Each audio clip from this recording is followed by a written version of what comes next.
நற்செய்தி வாசகம். இவர் செய்த பல பாவங்கள் மன்னிக்கப்பட்டன, ஏனெனில் இவர் மிகுதியாக அன்பு கூர்ந்தார். லூக்கா எழுதிய தூய நற்செய்தியிலிருந்து வாசகம்.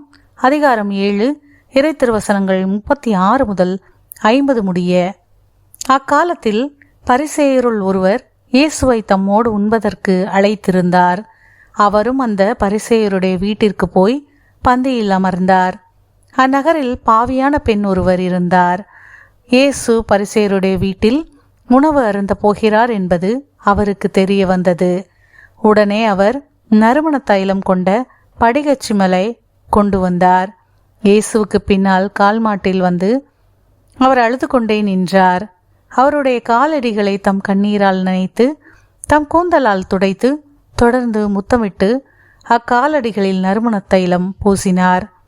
அவரை அழைத்த பரிசேயர் இதைக் கண்டு, இவர் ஓர் இறைவாக்கினர் என்றால் தம்மை தொடுகிற இவள் யார், எத்தகையவள் என்று அறிந்திருப்பார். இவள் பாவியாயிற்றே என்று தமக்குள்ளே சொல்லிக் கொண்டார். இயேசு அவரை பார்த்து, சீமோனே, நான் உமக்கு ஒன்று சொல்ல வேண்டும் என்றார். அவர் அதற்கு, போதகரே, சொல்லும் என்றார். அப்பொழுது அவர், கடன் கொடுப்பவர் ஒருவர் 500 தெனாரியமும் மற்றவர் 50 தெனாரியமுமாக இருவர் கடன்பட்டிருந்தனர். கடனை தீர்க்க அவர்களால் முடியாமற் போகவே இருவர் கடனையும் அவர் தள்ளுபடி செய்துவிட்டார். இவர்களுள் யார் அவரிடம் மிகுந்த அன்பு செலுத்துவார் என்று கேட்டார். சீமோன் மறுமொழியாக, அதிக கடனை யாருக்கு தள்ளுபடி செய்தாரோ அவரே என நினைக்கின்றேன் என்றார். இயேசு அவரிடம், நீர் சொன்னது சரியே என்றார். பின்பு அப்பெண்ணின் பக்கம் அவர் திரும்பி சீமோனிடம், இவரை பார்த்தீரா? நான் உம்முடைய வீட்டிற்கு வந்தபோது நீர் என் காலடிகளை கழுவ தண்ணீர் தரவில்லை. இவரோ தம் கண்ணீரால் என் காலடிகளை நனைத்து அவற்றை தம் கூந்தலால் துடைத்தார்.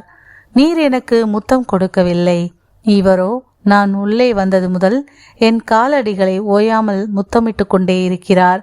நீர் எனது தலையில் எண்ணெய் பூசவில்லை. இவரோ என் காலடிகளில் நறுமண தைலம் பூசினார். ஆகவே நான் உமக்கு சொல்கிறேன், இவர் செய்த பல பாவங்கள் மன்னிக்கப்பட்டன, ஏனெனில் இவர் மிகுதியாக அன்பு கூர்ந்தார். குறைவாக மன்னிப்பு பெறுவோர் குறைவாக அன்பு செலுத்துவோர் ஆவர் என்றார். பின்பு அப்பெண்ணை பார்த்து, உம் பாவங்கள் மன்னிக்கப்பட்டன என்றார். பாவங்களையும் மன்னிக்கும் இவர் யார் என்று அவரோடு பந்தியில் அமர்ந்திருந்தவர்கள் தங்களுக்குள் சொல்லிக் கொண்டார்கள்.